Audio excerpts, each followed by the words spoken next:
So I got to go to the float tank this morning and had something pretty cool happen to me that doesn't happen all that often, where I got to witness what Jennifer Dumpert, who wrote this awesome book right here, Liminal Dreaming, that we covered a couple years ago, which is primarily about like stage one of sleep, hypnagogic, and the hypnopompic liminal dreaming spaces.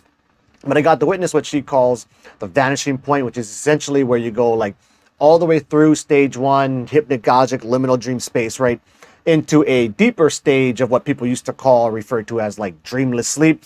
Although there have been like people in history, like different yogis and stuff like that, who have apparently been able to keep their conscious awareness intact through all the different stages of sleep, which can start to get through things like sleep yoga, which has been a big kind of goal of mine to try and get through and get proficient at for many years, and I just not really good at it, can barely ever get there. But I did have a crack at it today, and you know, it did seem like this. Now there is the possibility that I didn't actually get all the way through stage one of sleep. My conscious awareness just slipped and I just had like a perceived blankness, even though those hypnagogic images could still be going on.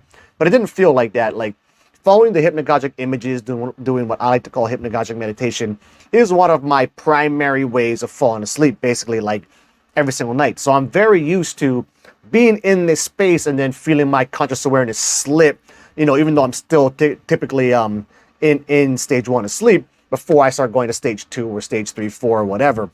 And this time did feel different than that. So, you know, I was in the float tank, was probably a good about like 20, 25 or so minutes into it. So I was already in the hypnagogic space for a decent amount of time. I wasn't trying to control it too much. I was kind of just letting it, watching it play however it wanted to play, just trying to keep my conscious awareness intact. So at this particular point, but before I tried to kind of let go and go deeper into it, was like in this, I was seeing this gymnasium, kind of like they have the Maui gymnasiums that you might have been seeing on the news. They had these really crazy fires come through and just burn down like tons of houses, and all these structures. A really classic, like iconic town too, that got burnt down.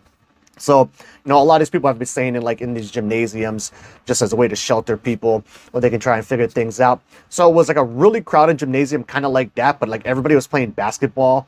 And so, anyway, kind of beside the point. So I was kind of seeing this going on, but I could feel like, it felt like my conscious awareness staying here trying to witness this scene. It felt like that, what was keeping me in the stage one of sleep. And it felt like I wanted to go like, you know, stop doing that and get into stages 2 and 3 and 4 or whatever.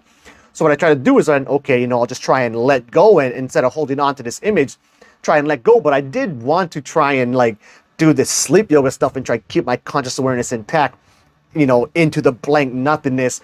And it didn't work. You know, I remember seeing it like blank out and disappear and all go black. And I was thinking like, okay, try and hold it. But then I basically just totally fell asleep and don't have any memory from it whatsoever. Ended up waking about, you know, 30 minutes or so after that. You know, I was in the float tank by this point, but when I woke up again, it was like 55 minutes into it.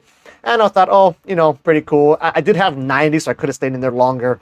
But, you know, I thought, oh, that was a neat experience. And also, when I'm in the float tank, if something like that happens where I'm kind of in this nice zone and flow with it, and then, you know, I pop out on the other end, even if I didn't use up all my time, typically for me, I'll just go ahead and, you know, get out at that point. So I hopped out, and yeah, that's that. You know, nothing much more to say on it. So yeah, if you're into float tanks, lucid dreaming, meditation, or any of this kind of cool sleep stuff, feel free to check out my work, like, subscribe, comment, and share. And until the next one, keep the float tank practice legit.